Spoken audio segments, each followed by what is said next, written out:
So you're thinking about buying a home in this crazy real estate environment that's happening right now where there's so many buyers and so little sellers. But there's 12 mistakes that you definitely want to avoid before you get out home shopping or looking in this environment. And we're getting after it right now.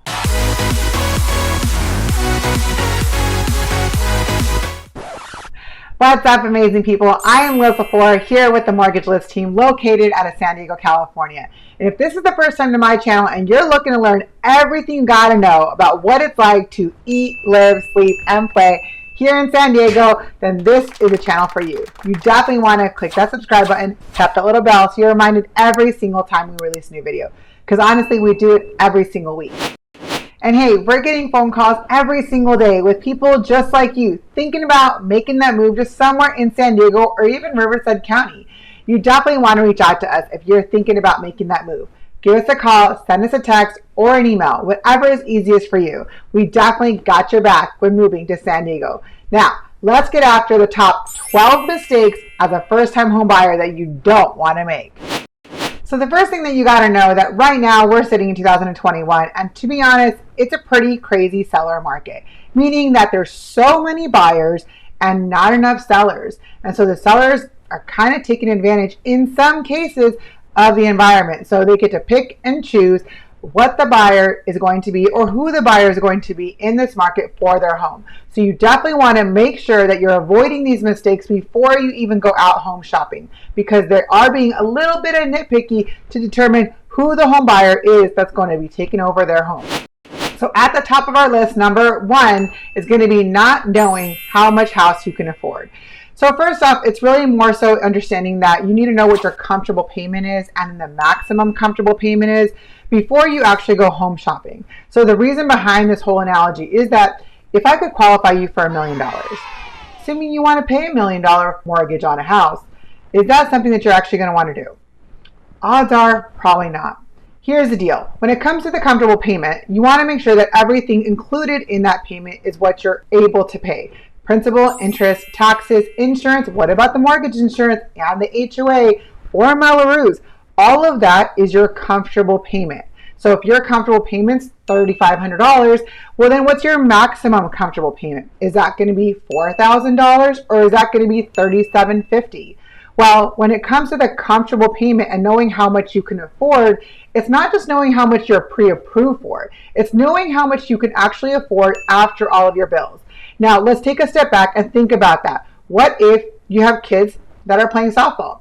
What if you have girls that are actively in travel ball? What if you have family that you're taking care of, meaning that you're sending money overseas, you're sending money to Mexico for your family there? All of that stuff is not in your credit report. What about childcare? Also not in your credit report. Things like that you really got to take into consideration. And when you talk to a lender, they're not looking at that stuff.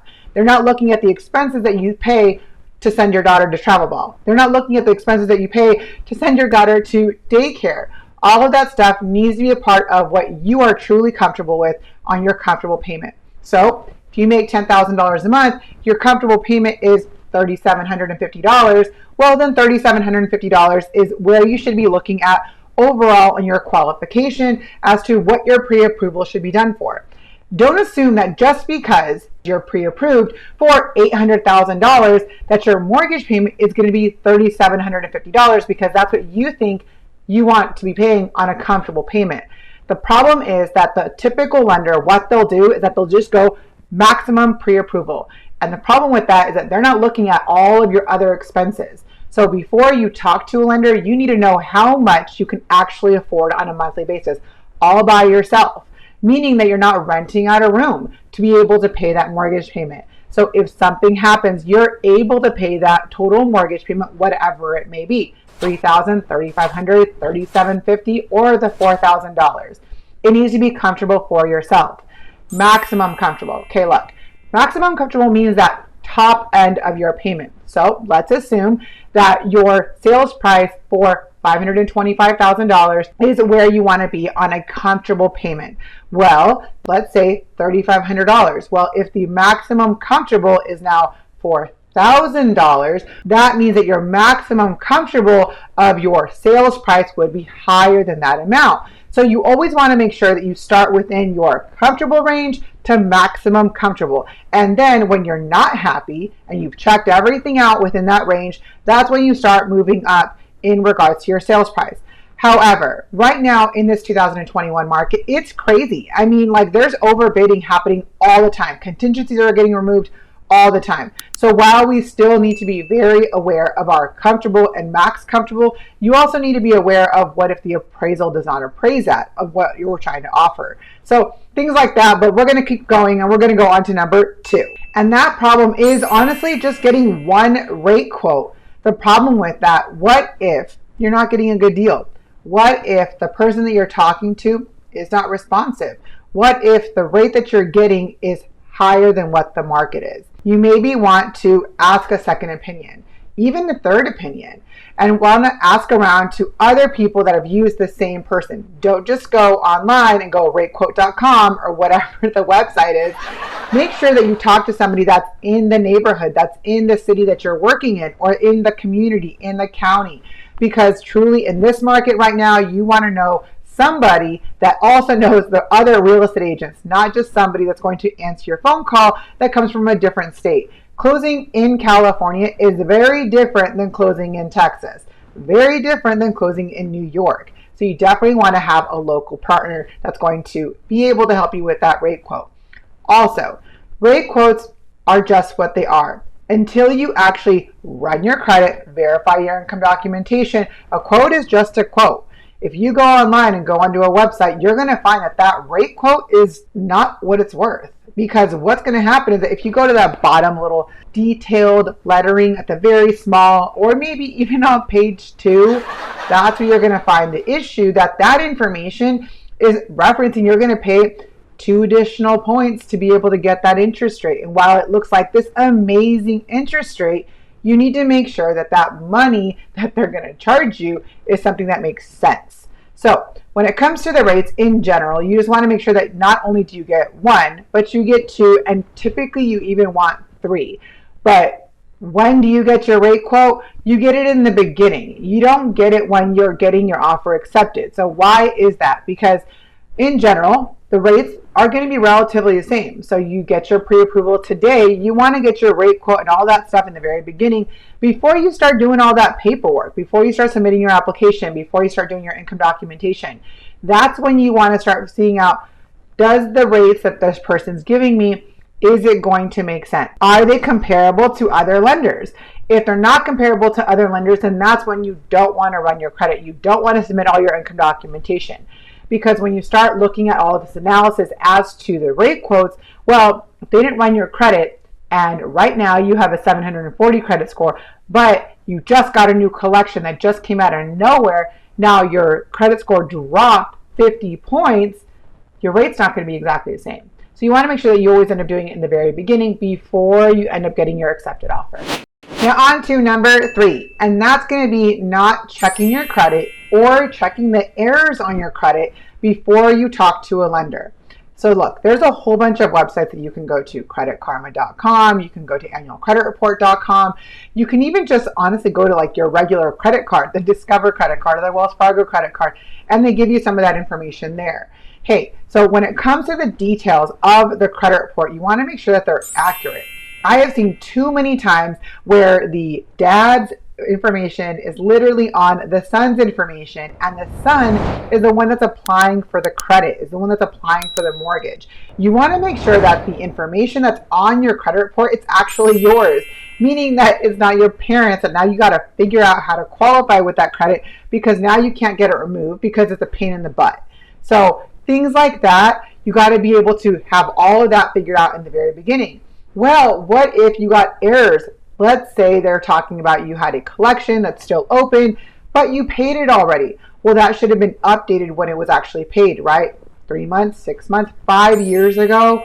I have seen so much duplication when it comes to credit reports where, for example, there's one bank that always reports the credit bureaus twice, meaning that you have one loan and then magically you have another loan, meaning that they don't report them together. And so that is always something that we always have to go back and click duplicate. Stuff like that is going to make a difference. It's going to change your credit score. When it's changing the credit errors, talking about disputes, well, think about what dispute means. Dispute means that you don't agree with the information. Well, you don't agree with the information. Well, it's no longer on the top of your credit report. It actually goes straight to the bottom, and then it references dispute. But did you know that when you have a dispute on your credit report, it actually takes it away from the overall credit score? Good, bad, doesn't matter. It actually takes it away. So if you would have gotten a worse credit score if you weren't disputing the information, that's not there. So in most cases, I've ran into a lot of disputes where I have to go back and undispute them with my clients, and then they end up dropping their credit score. So stuff like that you got to be aware of. You can't have disputes on your credit report. In some cases, it's not a big deal, but in most cases, you will need to make sure that they're undisputed. So make sure that your credit report and the errors on your credit report are already taken care of. Don't forget to make sure that the authorized signers that you have on your credit report are good to have on your credit report. Don't have somebody on your credit report that turns out to not have the best of credit history. So if you have a authorized signer with your brother or your sister or whoever, you want to make sure that they're also paying the payment on time, because if they stop paying the payment on time, guess whose credit report gets affected? Yours. Yeah. On to number 4, and that's going to be making a down payment that's too small. Okay, look, so technically speaking, there are many programs that you can technically use depending on the city, the county, the area that you're looking at. So the typical down payment that you're going to be looking at is on a conventional loan, you're going to be looking at 3%. Then on an FHA loan, it's going to be 3.5%. If you were in the military, you may have the option of using the VA loan, which is 100% financing, so therefore you don't have a down payment. The other option is that, let's say you were looking in like Fallbrook, Ramona, or Alpine, areas like that in San Diego give you the option of using the USDA loan, which is also 100% financing. So technically speaking, you do have other options that are smaller than 3 and 3.5%. So while that is an option, right now you are going to end up finding that in general, the seller wants to be looking at you having more down payment. So maybe you end up showing that yes, you're putting 3% down, but the only reason why you're putting 3% down is because the other liquid assets are being used to be able to pay off your debt, for example. While it doesn't mean that you're going to put it towards the down payment, but you do have it available in case something were to happen. So that's just kind of thinking about that appraisal. If it doesn't appraise, that's the conversation we were having earlier that you want to be aware of. But 3% is typical, 3.5% is also typical. Depending on where your credit is will depend on whether the 3% option is better or the 3.5% option is better. Depending on the area, you may also even be looking at like the USDA loan. The military loan, the VA loan, is available all in San Diego and then in Riverside County, obviously, because it's a universal program. But USDA is very specific to the land and to the area that we're looking at. So with that being said, when you look at the down payment, while 3% may not be a lot, 3.5% may not be a lot, too many times you hear that you need 15, 20% down. Look, a lot of the time you end up finding that the 20% down doesn't move the needle enough. Meaning that if you put half that money down, put 10% down and use that other 10% to pay off your debt, let's say car loan, personal loan, credit cards, you will move the needle more. You'll have more cash in your pocket because you're paying less debt out, and you have, yes, a higher payment on the mortgage, but the mortgage payment won't increase as much when you put 10% or 20%, while if you're paying off a car payment of $600, that's a big difference in comparison to just putting 10% down. That car payment of $600 is going to cost you more money every month, because think about the calculation. So if you haven't heard this, this is what I explain to my clients. For every $150, you're roughly estimating in a house at about $25,000 to $30,000. So $600 car payment, that's 150 times 4. So now you're looking at closer to like $90,000. Yes, $90,000 in a car that you have sitting in your driveway. So do you buy a $90,000 house, or do you keep the payment for $600? That's when you start looking at that math. That's when you start figuring out, well, if I paid the car payment off $15,000, I still have a whole bunch of money left over, but that's going to move the needle more on a monthly basis, meaning that you're going to spend less every single month by paying off the car than you will if you spend less by putting more money towards the down payment. So just a little food for thought. Yes, it's important to have a little bit larger of a down payment. The sellers right now are looking at stuff like that. However, it is really important to also mathematically make sense for you and your family. So if it makes more sense to pay off the debt to the car versus putting it towards a down payment, then that's the way we should go. Don't think about just the down payment, because too many times just the down payment, money over to the down payment, doesn't make a lot of sense. Meaning that unless you got zero debt, odds are you should probably pay off some of the debt instead of throwing it all to the down payment. So if you have more questions on it, feel free to comment down below. I'm happy to help you on those numbers. You can always, of course, message me on regards to those details. But let's keep going. Now, honor number 5, that's going to be having you not look for first-time homebuyer programs. So hey, here in San Diego and here in California, we have the typical program that we use, which is California Housing Finance Agency, CalHFA. So CalHFA. So that's a program that I use a lot, where my clients are able to not have to bring in all the down payment and all of the closing costs. Within that program, you do actually are able to use their assistance. So their program, whether it's the first mortgage of FHA, VA, USDA, that mortgage, and then you can also connect it to their 2 different programs, My Home and Zip. That's a typical one that a lot of my clients use when it comes to first-time home buyers. In general, you're going to find first-time home buyer programs overall do have income limits. So you just want to be aware of that if you are looking for a first-time home buyer program, they are going to make sure that you don't make $500,000 a year, because they do have income limits. That's what the first-time home buyer programs are for. However, there's also other programs, so like city-oriented, county-oriented programs. So you want to make sure that you look into stuff like that. Keep in mind that in general, when it comes to like these more restrictive first-time home buyer programs that have income limits, they also are going to have debt to income restrictions. So what is a debt to income? Well, how much money that you make in comparison to how much you're spending. So easy reference, you make $1,000. Typical program where you would say is about 45% of that $1,000 is what you want to be able to spend on everything. So car loan, personal loan, student loan, credit cards, and the mortgage. That's typical. So the $1,000 out of 45% is $450 out of the $1,000. That's how you start looking at the numbers. So a little bit of the basics, but some city programs are even more restrictive. They don't want you spending 45% of your income. They want you spending much less. And so depending on the program that you're looking at, one may be more easily usable than another one. So give you a little bit of perspective here in San Diego. So we have the San Diego Housing Commission here in San Diego. That they do have a program. They typically do like $70,000 for the San Diego Housing Commission within the program that they have, if they have money. So don't quote me on that, because they don't always have money.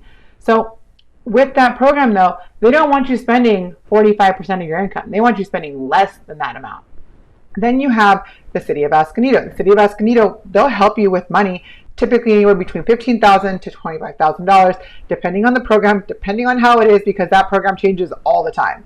So with that program, same thing. They don't want you spending 45% of your income. So they want you spending much less than that. Then on the flip side, you go to CalHFA, California Housing Finance Agency. Again, they don't want you spending 45% of your income, okay? So they want you spending a little bit less. So food for thought. Yes, you have first-time home buyer programs, but you also got to be aware that the amount that you got to spend, the amount that you're allowed to spend when it comes to this program will depend on their exact requirements. So it's always the worst of the worst restrictions. So while a typical overall conventional loan is overall pretty lenient, they're going to allow you to spend a little bit more than that 45%, maybe 46%, maybe 49%, depending on your overall situation. Well, when you use the state program, CalHFA, and connect it with the conventional program, you go on the restricted of the restricted, which is the state program. So while this is a great idea that you want to make sure that you look at all of your options when it comes to first-time home buyers, you've got to understand that in some cases, the first-time home buyer program may be the reason why you don't get your offer accepted. Some first-time home buyer programs will take a little bit longer. For example, the San Diego Housing Commission, in the history that I've done the program, it takes longer, like 45 to 60 days. And in the environment that we're sitting in right now in San Diego and in Riverside, nobody wants to wait 45 to 60 days. They all want to close in 21 and 17 days. So you just got to know that in advance, that you may end up taking a little bit longer to find your home. Find that seller that is more lenient, more understanding, to allow you to give you a little bit more time so you can finally get your home and use that first-time home buyer program that connects to you.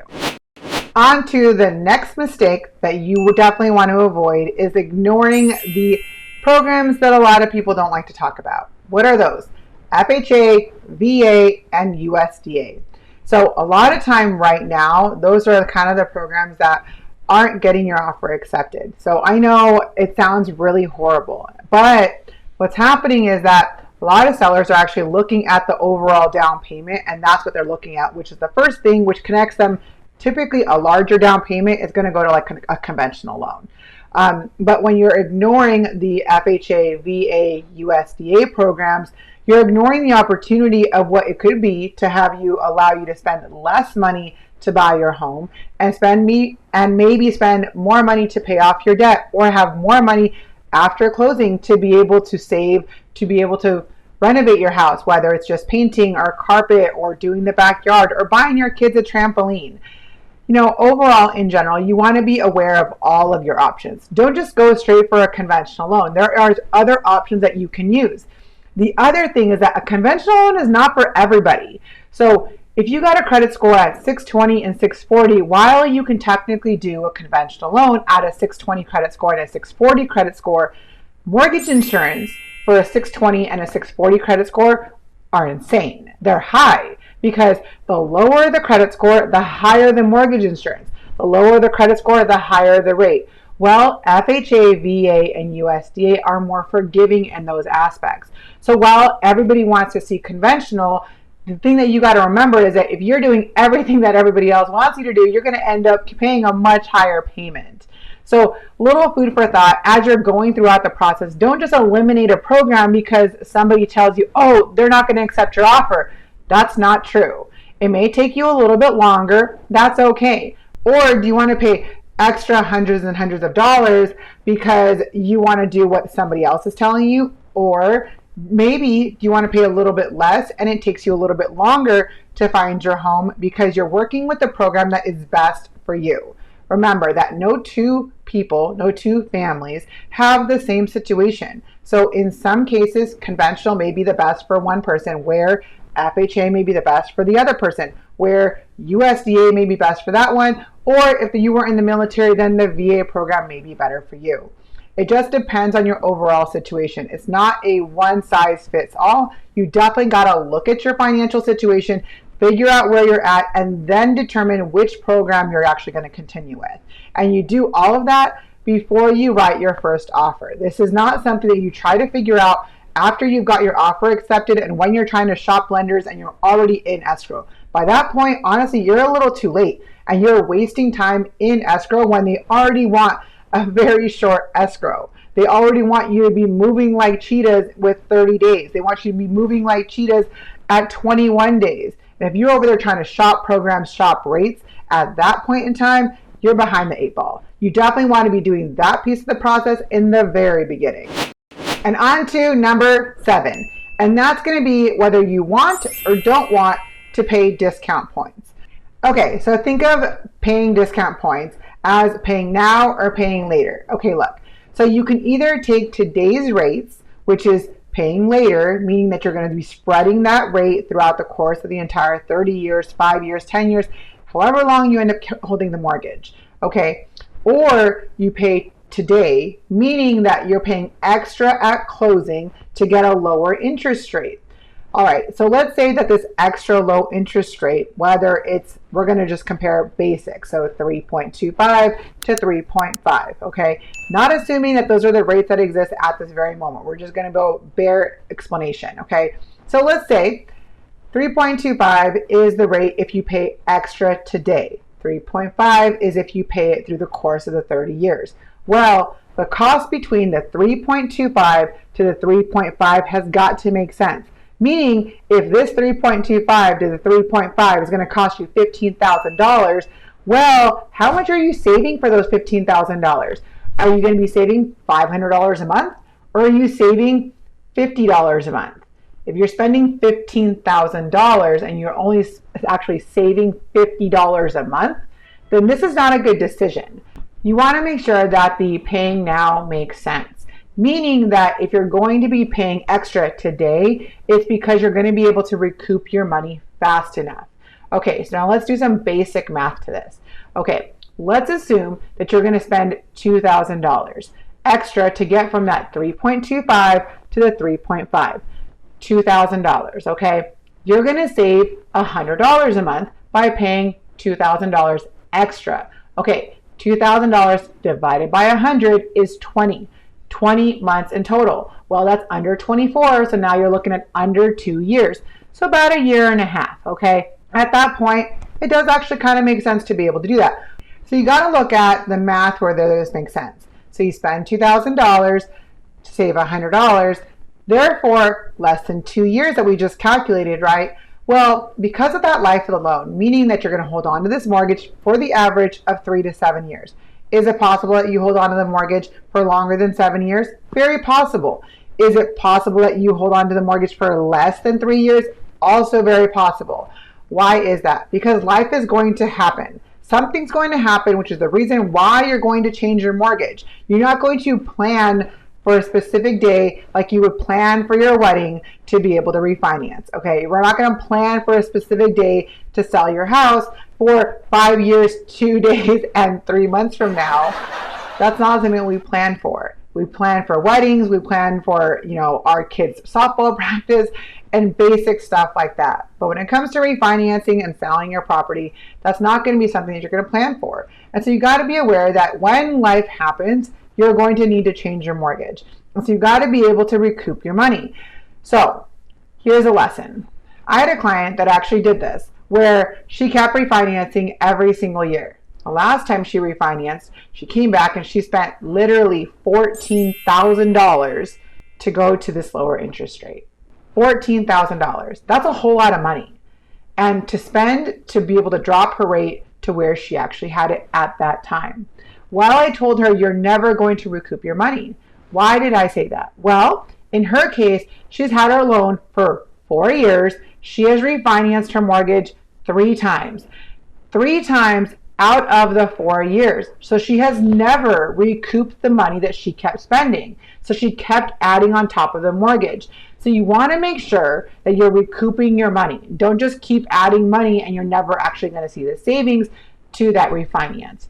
Or don't see the savings when it comes to buying your first home, because if you're going to be paying a whole bunch of extra at closing, and let's say that you have to sell or refinance in the next 3, 5, 7, 10 years, and it takes you forever to recoup your money, well, then that money being paid today does not make sense. So that's that discount points, paying discounts today instead of pushing it through the whole term of the loan. Also, this may make sense though. So you really got to check out the math. You really got to see whether this truly makes sense. And while this is a lot of information, if you do have questions, feel free to put them down below. I'm happy to answer the basics to what you're referring to.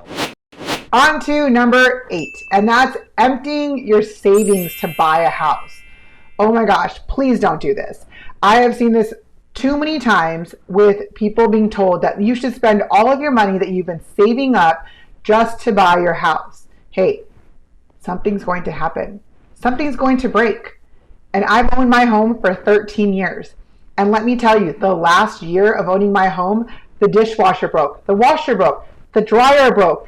My backyard was literally flooded one morning. And then I came back from a conference and my side gate was literally laying on the ground. All within a 6-month period. Oh, and my AC broke. All within a 6-month period. Don't spend all of your money. Something's going to happen. Something's going to break. Life is going to happen where you're going to need some of that money. And what if, forbidden, happens that you lose your job?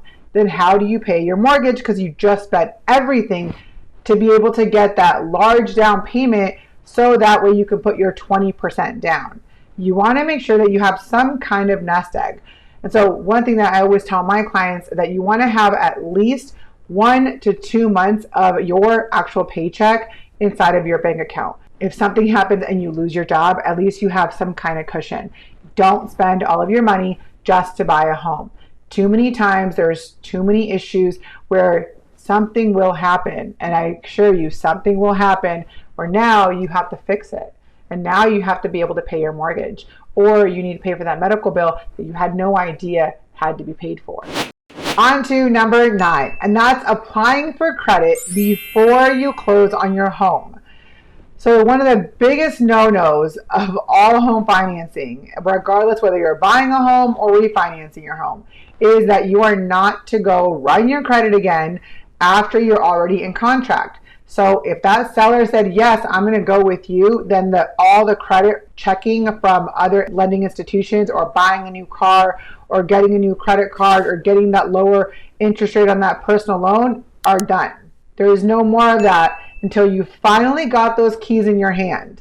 And so why do I say got your keys in the hand? Well, because I've had clients literally go buy a car when we were closing on their loan on the same day, where we went to go send out the monies for their closing, and we send out the money for recording, and it goes ding, ding, ding, and it finds out that my client is buying a car on the same exact day. And the response is, well, I thought we were done. No, you're not done until you got keys in your hand. You got to make sure that everything that you started with on your credit is exactly how it's supposed to be when you close on your credit. No new accounts, because now you got to qualify for them. You buy a new car, it's $1,000 a month. Maybe or maybe not, you can qualify anymore. You got to make sure that stuff like that you're aware of. And too many times are people not informed, and too many times are first-time home buyers not informed on this detail. So you want to make sure that you are not running your credit once you got your offer accepted, or in general once you're doing home financing. Okay, so it's really big thing that you got to be aware of. And next on our list is number 10, and that's going to be shopping for a mortgage before you have your offer accepted. So hey, I touched on this a little bit earlier, but it's really important just to make sure that you understand that once you have your offer accepted, at that point, you're going to be running cheetah speed. You're going to be running as fast as you can to the finish line. You don't want hiccups. And those hiccups are when you're shopping for different mortgage companies as they're trying to figure out whether they can or can't do your loan, whether they're giving you a good interest rate or not giving you a good interest rate. All of that going back and forth is wasting days to be able to get you to closing. So when you do want to shop for your loan, shop for that best rate, best option. That's going to be in the very beginning. So before you get your pre-approval, you don't need 15 pre-approvals. You don't need 3 pre-approvals. You just need to know who you click with the best, who's actually going to be able to answer your questions, give you the information that you're looking for, and also provide you great rates and great service, obviously. It's really important that you do all of that rate shopping in the very beginning. Next on our list is number 11, and that's underestimating the cost of homeownership. While we are renting, we don't pay for a lot of those repairs. So dishwasher breaks, we don't pay for it. Refrigerator breaks, typically we don't pay for it. Washer, dryer, depending if it's yours, that's usually when you're paying for it. If there's a leak, you don't typically pay for it. AC, that's going to be part of the landlord's obligation. All of that stuff, depending on whether it's yours or not yours, will depend on whether you're paying for it.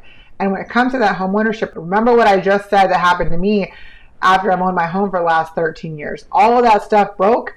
That was thousands and thousands of dollars that I had to cough up within a 6-month period while I've owned my home for 13 years. Yeah, technically my home's older now. However, that's a lot of stuff that you got to be able to pay for. So when it comes to the cost of home ownership, just be aware that there are multiple things that are going to come up.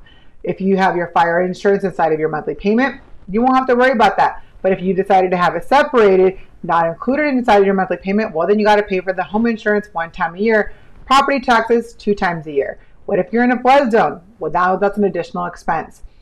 What if something breaks? What if somebody sues you? Holy cheeses, that's a whole nother additional expense. And let's not talk about what if you find water inside your front bathroom when you wake up in the morning. Yep, happened to me. Definitely don't want to go down that route. And if that happens, that's going to be a large expense. So all of this stuff is being part of being a homeowner. While it's great to have the tax benefits, the tax interest that you get to use for your taxes every single year, you still got to be aware that you can't spend everything because life is going to happen. life is going to come back and kick you in the butt and say, hey, you need to go pay for that fence. Hey, my dishwasher just broke down. You got to pay for that too. Stuff like that. It's really important. Just remember that the cost of homeownership in general is going to be more than you anticipate. And the first year is kind of a learning curve. Very similar to having a baby. The first year of having a baby is a lot of extra stuff that you didn't anticipate. And kind of like all the cost of the diapers. A lot of extra stuff. And on our number 12, that's going to be not being aware of how much your closing costs are. Too many times right now, all I'm hearing is that my down payment is 3%. I'm buying a $500,000 house, down payment of 3%. I need $15,000. Okay, what about the closing costs? Who's going to pay for the closing costs? Well, in this environment with a seller, you're not going to get a seller to pay you any closing costs. Odds are you're going to pay their closing costs. So this is something you got to be aware of. You can't just come into escrow, come into being ready to buy a home and say, hey, I got my down payment, 3%, $15,000. No. Right now, you're going to most likely need to cover your own closing costs. Closing costs in general are going to be right about 2 to 3%. Same $500,000 house, 2% is $10,000. 3% is $15,000. So you need $15,000, that 3% for your down payment, plus you need an additional closing cost 2 to 3%, so it's an additional $10,000 to $15,000. So now you need $15,000 plus 10, which is $25,000. So a lot of the time we end up into escrow and we're all good, and then we figure out, hey, where is your closing cost going to come from? Don't be in that situation. Number one, you want to make sure that you have the money for the closing costs. Number two, you want to make sure that you ask for all of these estimates, all of these numbers in the very beginning. So knowing how much you actually need, one, for your down payment, two, for your closing costs, and number three is going to be your reserves. Right now, there's been a lot of rules that were changed and that require the client, require the new first-time home buyer to actually have money in the bank. You can't anymore spend everything you have in the bank and still be pre-approved or still be approved. In most cases, you have to spend your basic down payment, spend your closing costs, and then still have a little extra inside of your bank account or your 401k or your IRA in that reserve account. And that's kind of like the backup. When something happens, you can be able to grab from that to help you pay the mortgage. That's what that reserve account is for. So you want to make sure that you have that extra money that you're going to need for the closing costs that, yes, 2 to 3%. Could be more expensive depending on how close you are to tax time. Taxes in general are here in San Diego. They're going to be due in March, late in April, due in November, late in December. So the closer you get to there, you're going to end up having to pay for those. The other thing you want to remember is home insurance. That is part of your closing costs. You need to pay for the entire policy. Fire insurance, which is that home insurance, is going to run you about $1,200. So for the entire year. If you have earthquake, that's an additional cost. If you have flood, meaning that you're in a flood zone, that's an additional cost. Flood insurance is going to run about $2,000 to $3,000. If you're in a high flood zone, you're going to be looking at closer to like $3,000 to $4,000. All of closing costs that have to be paid for at the time of closing. So money for the down payment, money for closing costs is all needed at the end. The other piece that you got to remember is that this isn't something that you can just like pop and find the money out of nowhere. You got to be able to explain to your lender where you got the money. So just a little food for thought as you're going throughout the process when it comes to your home financing. Boy, there's so many possibilities of mistakes that you can run into as a first-time home buyer. So while you're thinking about whether this time, right now, is time to buy a home for you, you definitely want to reach out to us. Give us a call, send us a text, or an email, whatever is easiest for you. We definitely got your back when moving to anywhere in California, whether it's here in San Diego, up to Riverside, or maybe you're thinking about Los Angeles County. Hey, we got your back when you're moving. Don't forget, we release videos every single week on this channel. And make sure that you click that subscribe button, tap the little bell so you're reminded every single time we release a new video. Because all we talk about on this channel is what it's like to eat, live, sleep, and play here in San Diego. And until next time, we'll see you later.